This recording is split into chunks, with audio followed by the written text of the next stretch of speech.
Hello, and welcome back to another Primary Source Close Read. I'm Kirk Higgins, and today I am joined by my colleague, Tony Williams. Hey, Kirk, lots of fun to be on here for the summer close read. Absolutely. So it is summertime when we're recording this, summer of 2021. And this summer, I just wanted to give an opportunity for some of our staff to pick out some of their favorite documents or documents that really speak to them. And Tony, you've chosen a really interesting one, being as we work at the Bill of Rights Institute. You wanted to talk about the speech that James Madison gave when he introduced the Bill of Rights to the first Congress. Yeah, I chose it because it's a little lesser known, I think, among our audience, but it's a really important speech and one that really hones in a lot on the art of politics and civic virtue. Yeah, so I really want to dive into that because I think this speech in particular looks at the mechanics of how we actually got the Bill of Rights passed, which I think oftentimes we study the words of the Bill of Rights, we look at what they've meant in court cases, but the mechanics of how they come into operation has a lot to do with, like you said, sort of the art of politics, and also just with what it means to practically live in a democratic society and the kinds of challenges that arise when trying to make decisions amongst groups of people who have competing interests. And I don't mean that in a negative sense. I just mean different people prioritizing different things or viewing issues in different ways. And Madison in the speech kind of addresses that head on, which is interesting. So I guess, Tony, what really stands out to you, I guess, in the way that Madison frames this up that might guide us through this conversation? Yeah, well, I think Madison is not only an expert in political philosophy, but also understands how constitutionalism works with practical politics, right? In terms of getting the American people to accept this new constitution, abide by its political principles, and really to build a more harmonious political system in the country through these civic virtues, right? And so he's promoting in a prudent way, a moderate approach to politics, one in which you understand different people's points of view and you try to reach out to them, right? Without giving away too much, but you reach out to them in a moderate way to encourage them to see your point of view as well, and to compromise and to try to find some kind of middle ground somewhere in there on the continuum that satisfies all parties and binds people to this new American constitutional order. Yeah, I think that's there's so many huge topics we can unpack there. I mean, even getting into the nature of compromise, something that I think we've talked about in other episodes of, good compromises versus bad compromises. One thing that stood out to me in rereading this was how Madison frames up answering this question, because it's an issue that he flip-flops on, right? He is at the Constitutional Convention and later in writing with the Federalist Papers, he is not in favor of Bill of Rights. But why should I sit here and ramble on about what Madison says when we can just dive in and take a look at his words? So let's go ahead and do that. So, Tony, I think something of what we're talking about is somewhere in this question: what civic virtues did James Madison deem necessary for politics and the democracy? And this is a theme he addresses in the Federalist Papers themselves. There's sort of this theory of politics as they should work, but then there's also this practicality of how do you actually make them work? So you can set up the machinery of the Constitution, but it only works so long as people are willing to participate in the system in a way that promotes positive outcomes, right? That works towards the common good. So before we really dive in, one thing I was going to mention is, don't forget, he's not only father of the Constitution, but he's in the House of Representatives, right? And I think we're going to talk about this with some of his background, but so he's looking at things from a theoretical point of view, as you said, but also a very practical way in terms of negotiating with people and compromising and talking with them, both formally in Congress, but then outside of Congress and in taverns and street corners as well. Yeah, absolutely. And you teed me up well. I'll give just a brief context of background from James Madison. I'm sure many are familiar, but if not, Madison was born in Virginia in 1751. He is known as sort of the father of the Constitution. I do put that in quotes because I think it's always important for us to remember that there were many delegates at the Philadelphia Convention who contributed to the construction of the Constitution and the writing of it. I think he gets that moniker because he was really instrumental in guiding its development. But it's always important to remember that there's lots of folks who were involved in the development of that document. He's co-author of the Federalist Papers with Alexander Hamilton and John Jay, where they wrote in defense of ratification of the new Constitution. And once that process is wrapped up, the new government is going to be formed. He has an unsuccessful bid or wants to become a senator, but he is not named a senator by the legislature of Virginia, which is how senators were chosen before the 17th Amendment. Runs in the 5th District for a seat in the House of Representatives, wins against James Monroe. And Tony, fun fact, I read this on the internet, so it may not be trustworthy, but that this is the only time that two future presidents ran against each other in a congressional race. So that's kind of fun. You can put that in your trivia back pocket. But in the course of going through this election, there are, I think it's important to note, 9 of 13 states were needed to ratify the Constitution. And now I think to this point, we got to 11 of 13 states have ratified the Constitution, but that means there are 2 states that are still outstanding that have not ratified at this point. What their legal status is, I think is debated often by historians. What were they doing when they weren't ratified? But another conversation for another day. But the point being that Madison is coming into office in the first Congress, undertaking a lot. They've got a lot on their plate. They've got to establish a new government. But one of the things that came up during the ratification debates was whether or not the new Constitution ought to have a Bill of Rights. It was something that came up in Philadelphia.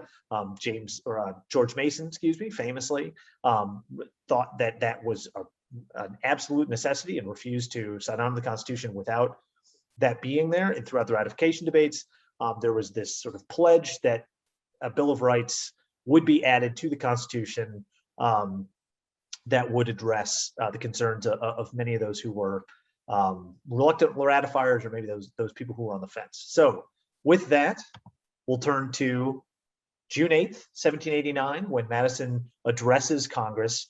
And again, as usual, we can only look at excerpts, but I've chosen to start at the beginning and kind of take the first 4 paragraphs here, which I think are important. But just getting at that point of these are busy legislators with a big agenda, and Madison really starts out with one of those civic virtues we talk about a lot, humility, saying, hey, I'm sorry, but we've got to bring this before you because it's important. So Tony, tell me what's going on here.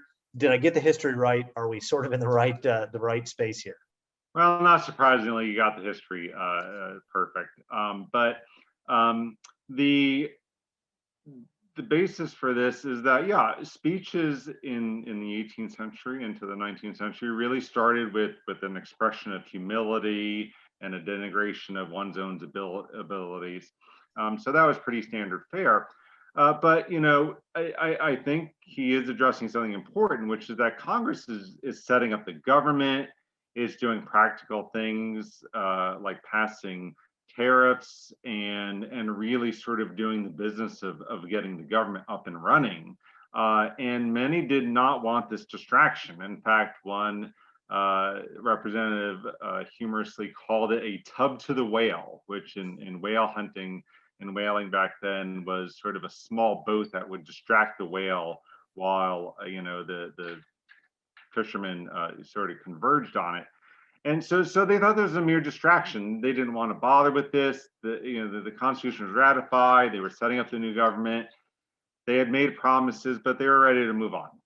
They just didn't even want to spend a day bothering to debate this. And so Madison's addressing actually, something practical at the time.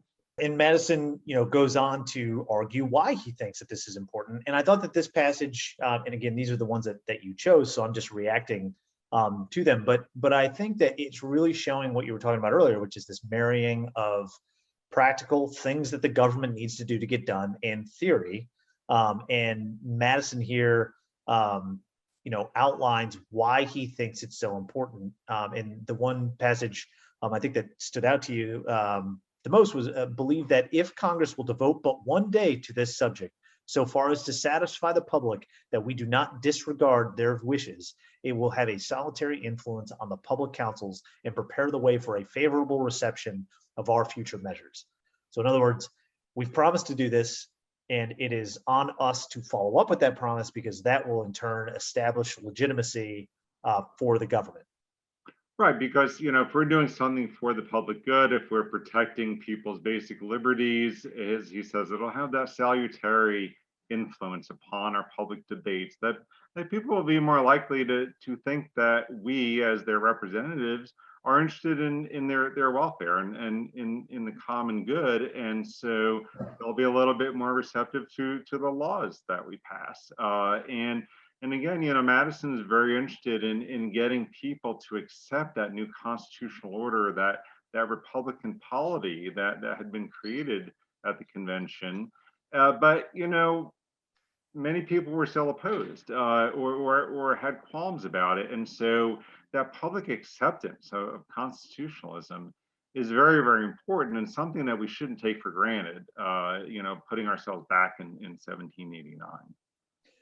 Yeah, and I'll just note, that the Senate from Virginia had sent Patrick Henry, who was a leading anti-federalist, and so there are people who were actively opposed, strongly opposed to the Constitution, who are now in the legislature, which I think is worth noting.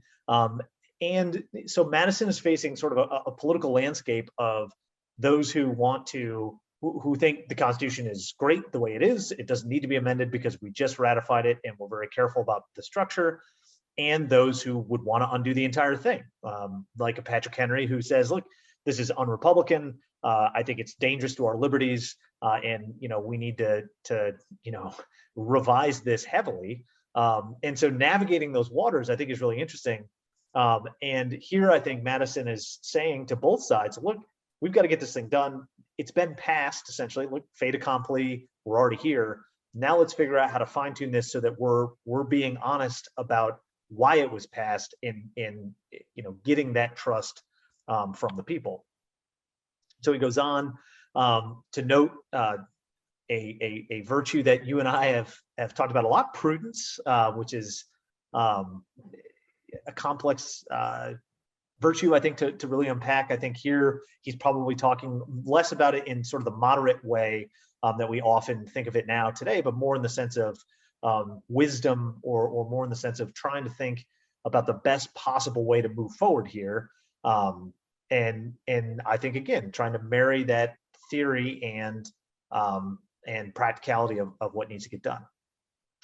Yeah, no, I think so. It's practical wisdom. It's political wisdom here in the House of Representatives that, as he goes on to say, he's trying to prove to those, about 6 lines down, prove to those who are opposed to it that they were as sincerely devoted to liberty and a Republican government as those who charge them with wishing the adoption of the Constitution in order to lay the foundation of an aristocracy or despotism. So in other words, let's reach out to our opponents and prove to them that we value liberty and Republican government just as much as they do. No one, he's saying, is interested in an aristocracy or a despotism in this country. We're all interested in liberty. And so this will prove to our opponents that they have nothing to fear from this new Constitution. And they did. He goes on to say that it'll persuade them that entire revolutionary struggle, that war, the process of deliberating over creating a new government, none of that was in vain, right? The blood that was shed in the war, the valiant fight, and also the deliberation over the Constitution, none of that was wasted. And in addition to that, he goes on to say that it's gonna give satisfaction to the doubting part of our fellow citizens, right? So those who are not really sure, it's going to persuade them, it's going to put them at ease, and that's good, right? We want to have the spirit of a common purpose.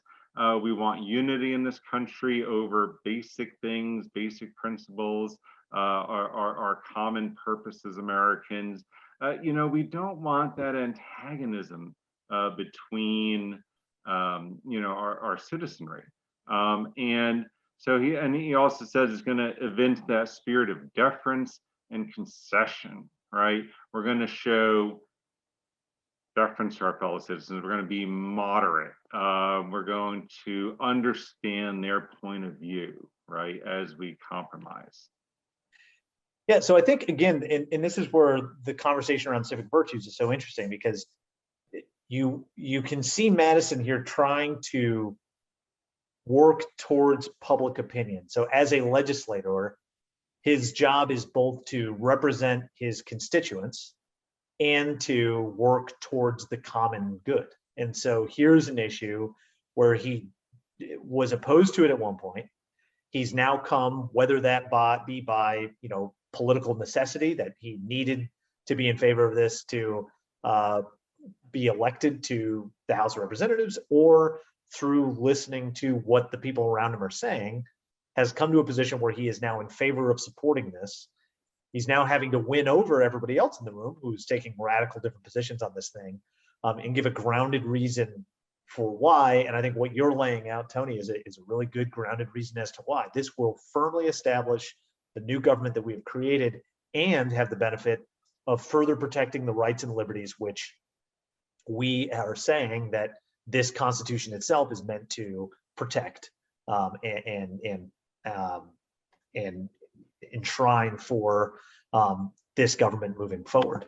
And so we'll move to this next paragraph. And again, these are just the first 4 paragraphs in the speech.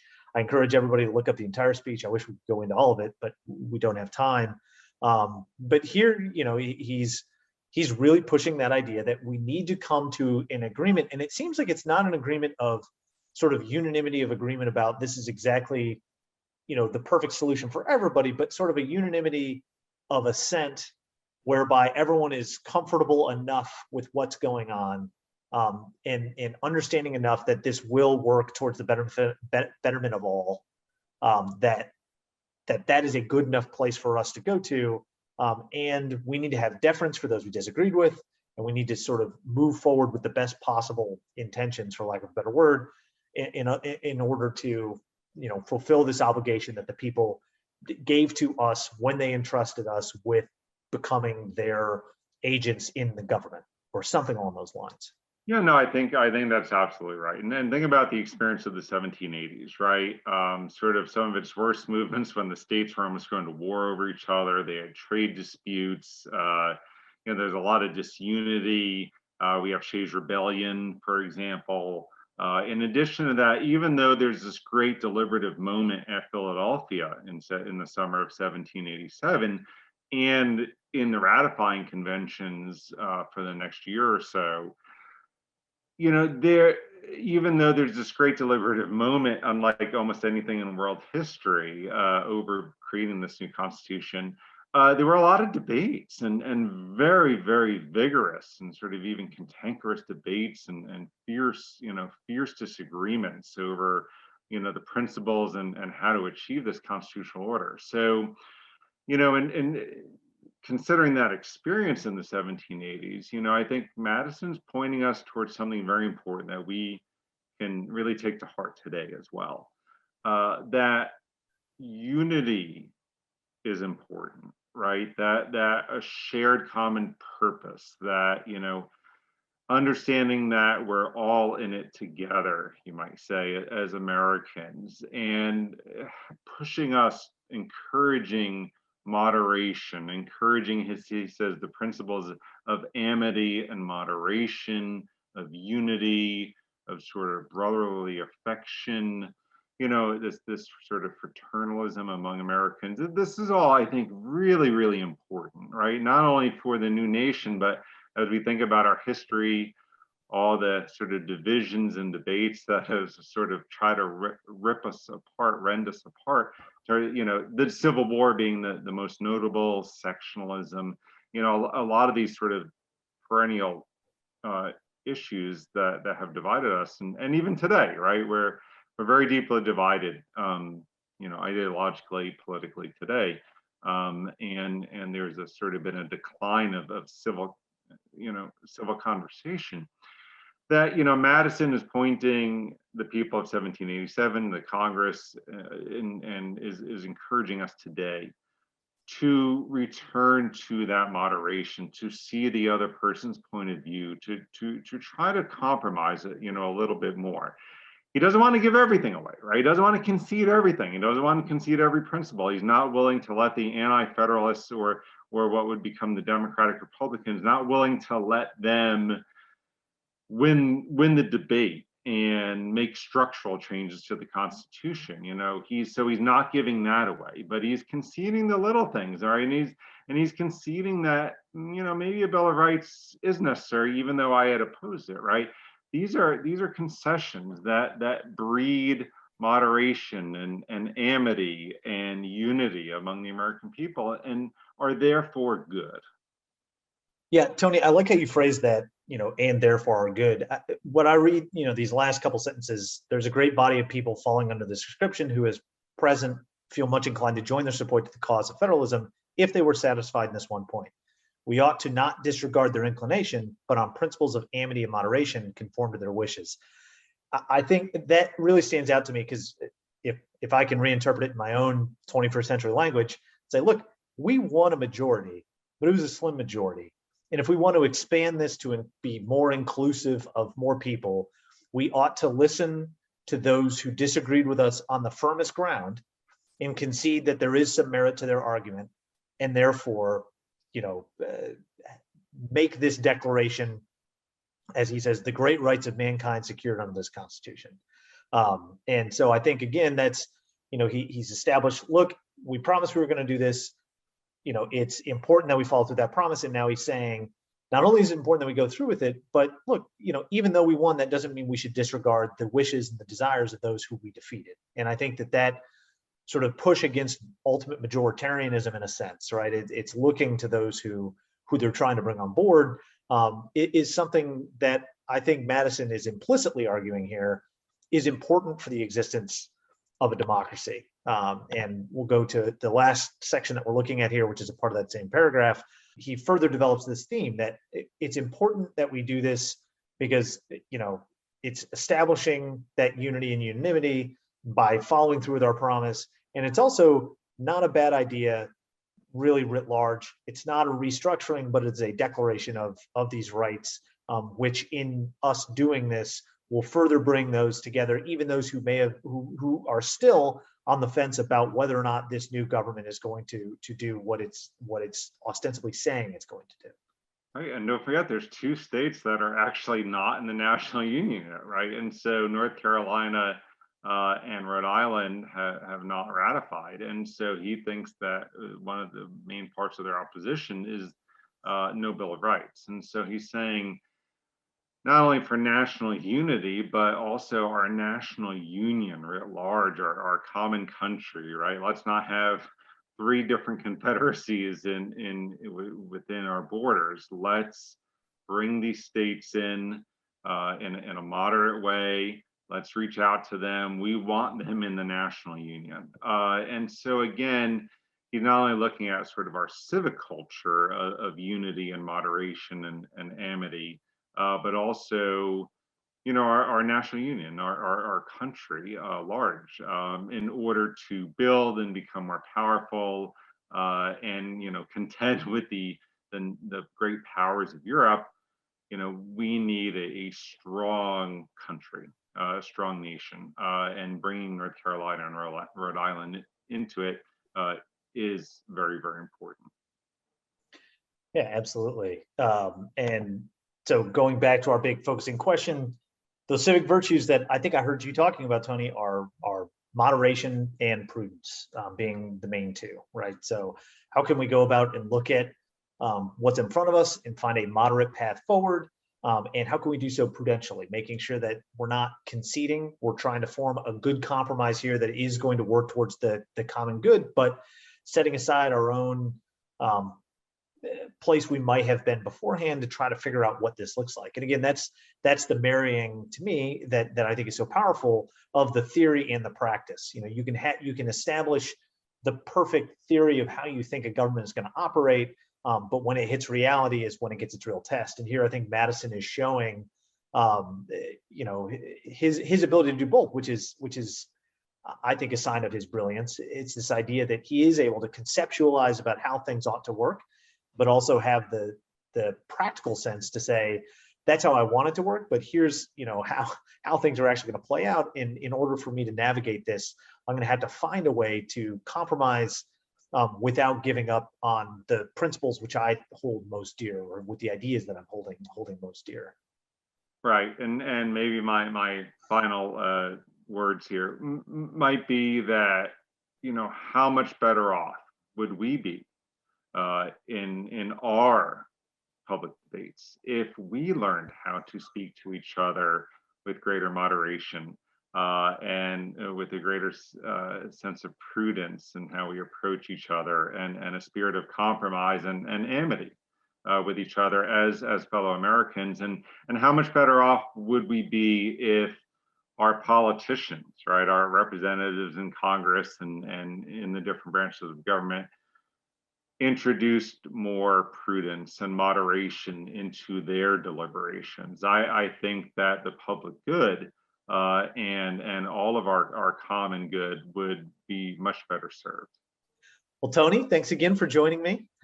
And if you want to hear more from Tony, he heads up our Scholar Talk series, which is talks to all kinds of scholars from lots of different disciplines.